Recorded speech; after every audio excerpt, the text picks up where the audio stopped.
Welcome to Snowy Cake. This week we're making a princess tower. You could put any Disney princess on the top of that and it would look great. If you have no intention of making this cake and you've just stopped by for fun, go ahead and skip to minute 4. That's where we put everything together. Otherwise, stick with me and we'll make all the components. So first we made candy bowls. Those are sugar bowls. And now we're making the ice for the sides. That's just melted white chocolate. Make sure that you have vegetable oil on your foil, otherwise your chocolate will stick to it. We need this to sit for at least 2 or 3 hours so it can stiffen, and then we can work with it. Let's make a snowflake. And as you can see, the oil on the foil has beaded up a little bit. It's very important to put that on, otherwise all of your chocolate will just stick and it will have been a wasted effort. Here we have some extra white chocolate and I'm just going to make some lace out of it. It ended up being my favorite feature. This is sat for several hours, now we're going to break it. We could have scored this with a knife to make nice even cuts, but I like the jagged edges. If you've seen my other videos, you know that an important part of art is similar but not the same. So see how those resemble each other, but they're not exactly the same. And here's that lace. I really like that.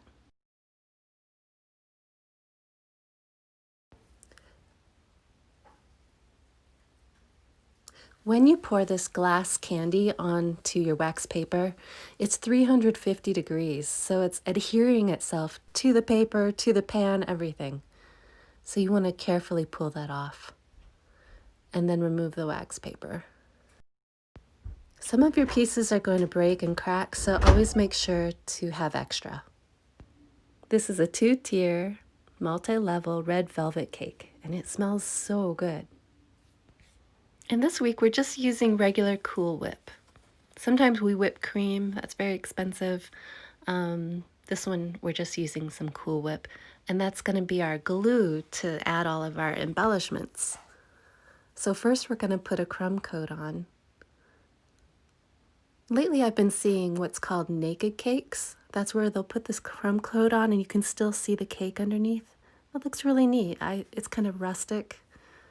It's a new trend. I like it. But we're going to need lots of glue, so this is just the first layer.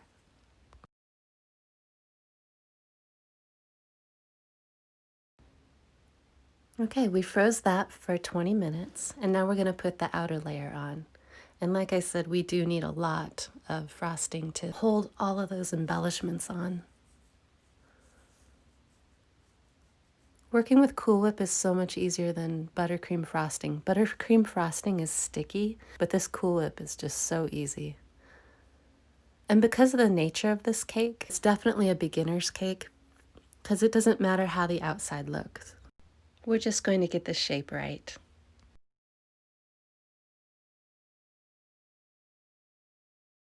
Next, we're putting flat pieces of white chocolate and glass candy on a round cake. So what you're seeing is me setting pieces on and figuring out where to break it so that it can go around the cake. Great. Now I would have stopped decorating right here. I think that's lovely. But this is the centerpiece for a party, so we're going to go ahead and embellish it all the way. These pieces are meant to look like turquoise, frothy, frozen waves. When placing the chocolate on Cool Whip, you don't have the strength of the buttercream to hold it together because it's not sticky. So you want to make sure to have each piece touching the board on the bottom to take the weight. And then you're just sticking it to the sides. And here I'm breaking a piece to make it go around. I'll show you that. And if you make any mistakes, for example, this one I just made, go ahead and cover it up with a piece of chocolate.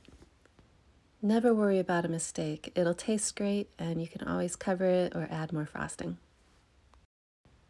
Let's finish the top of this tower with the snowflake. We're going to have to break it flat so that it can sit on that Cool Whip.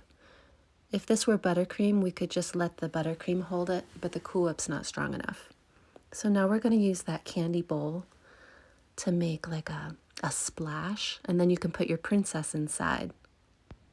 And this is why we always make extra. Out of those 3 balloons, this time only half of one worked. So here's the rest of those pieces, and I'll show you what they look like. They're very pretty. They're very lacy, so I want to go ahead and use them. Now this is becoming like a game of pick up sticks or Operation. Oh, I don't want to knock everything over.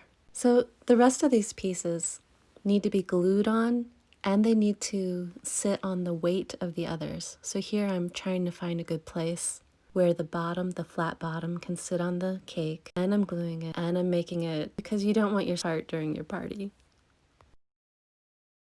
We have a large piece of candy glass left. Should we put it in the back? Should we put it in the front? I really want to use it. So let's cut off the bottom so that it can sit on that board because it's pretty heavy. Looks good, but now we have to break it vertically so that it can wrap around the cake. So I'm going to use the table and pray that it doesn't just shatter. That went well. Now use some Cool Whip to glue the remaining pieces on.